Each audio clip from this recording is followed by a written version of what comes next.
Bitcoin hit $1 trillion market cap this year. This has inspired some Bitcoin operations to expand, especially in the wake of the recent government crackdown of miners in China. The ban on mining in China has caused a mass exodus to the United States, to Russia, and to any other areas where mining facilities are available. Welcome to Rockdale, Texas, America's new crypto mining hub. This building that's directly behind me, inside of the buildings, we have this shelving that's 1,000 feet long, 20 feet tall, and there are just miner after miner after miner after miner. We went inside North America's largest Bitcoin mine to understand how it works and its energy footprint. What is a miner? It is a small computer. They call it an ASIC miner. It is made to solve problems, and when they solve that problem, it feeds into the Bitcoin network. When it feeds into the Bitcoin network, you receive a reward. To help us understand crypto's reward system a little better, we spoke to blockchain expert Bettina Warburg. That's what mining is. It's a process by which people are contributing computing power and earning a reward for essentially participating in this process that secures a network. Everybody's using the same software that allows them to connect together and participate in a governance structure that's shared. It seemed like only yesterday that one person with a handful of computers crunching numbers in their apartment could make money from mining Bitcoin. So how do we go from there to here? Just like with many industries, you start small. The guy in the garage started the process. He mined Bitcoin. I believe the reward was around 50 Bitcoin for every block reward. Now it is at 6.25. In some ways, cost equals energy expenditure. This is just the nature of technology. We see updates and innovation and people driving margin and driving their cost of operation down in order to reap the greatest reward. So you get mining operations that happen in places where power is less expensive. Typically, mining operations go where energy is cheap. Right now, Texas has some of the lowest kilowatt-hour prices in America. That's due in part to a deregulated energy market, which means several providers compete to snag big customers like Whinstone. So there's environments like Iceland, Russia, China, Canada. Areas like Iceland and Canada have a cooler environment. There's probably less dust in those areas. The miners run at a cooler temperature. Cryptocurrency is about the low-cost provider. Texas is becoming a hotbed for other cryptocurrency facilities. In fact, Shenzhen-based Bitmining is coming to Texas, and Beijing-based Bitmain, a company that designs circuit chips for Bitcoin mining, is moving into the decaying aluminum plant down the road from Whinstone. According to the Oak Ridge Institute for Science and Education, $1 worth of Bitcoin takes 17 megajoules of energy to mine. That's more than double the amount of energy it took back in the day to mine $1 worth of copper, gold, and platinum. The machines require more power, and more power requires larger capacity, bigger transformers, higher voltage. Ultimately, the energy intensiveness comes from the fact that solving these mathematical puzzles is challenging, and you have to expend a certain amount of compute power against it to be the fastest one to actually solve the puzzle. And putting as much computational energy into that challenge as possible increases your ability to actually win. It's intentionally inefficient. Each building is 100 megawatts. For each 100 megawatt building, you can fit 30,000 new ASIC miners in it. In a Bitcoin mine, the consumption is basically taken by the miners. Each miner has about 3,000 watts that it's pulling.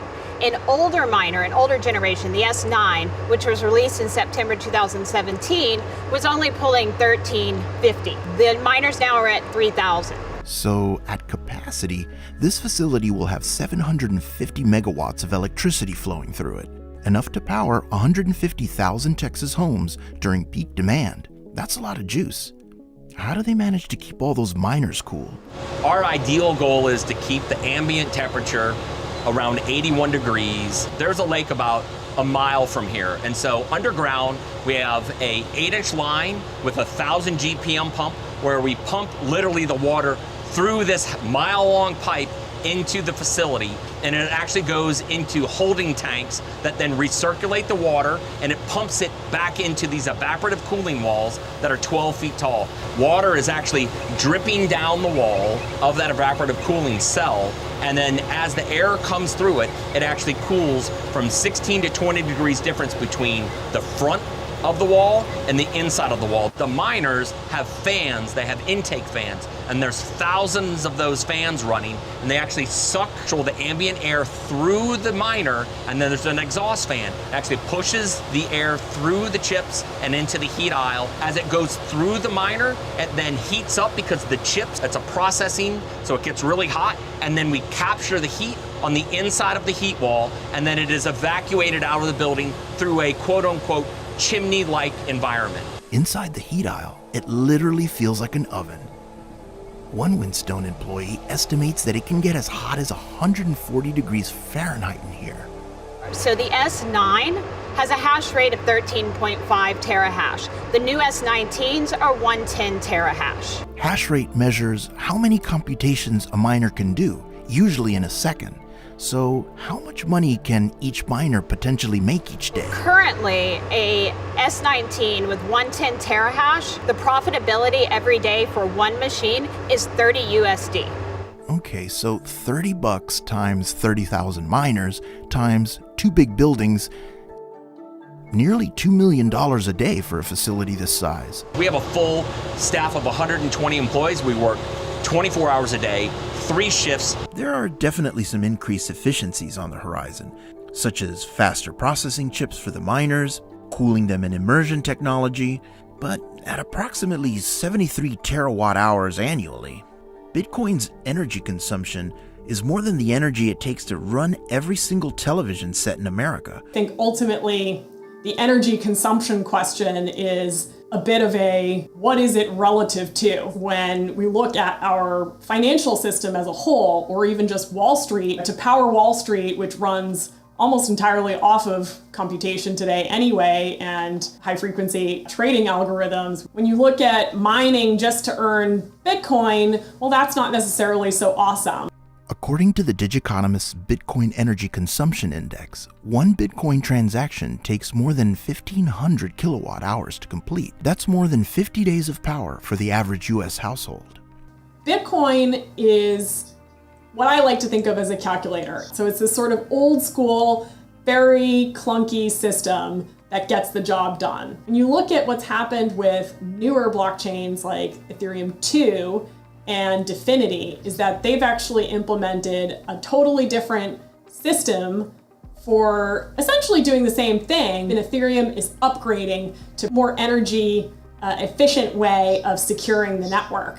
And the future will be about a lot of these different internet computers battling it out for adoption. So you'll see Definity, Near, Flow, Polkadot, all kinds of networks really serving as the optimized internet computers. Ultimately, the value will come from the amount of applications and tools and things that you can build and do on top of this computing architecture. You know, I think all technology creates energy consumption in certain patterns, and ultimately what we have to do is make sure that what we're building is something that's worthwhile and that we actually want in our society.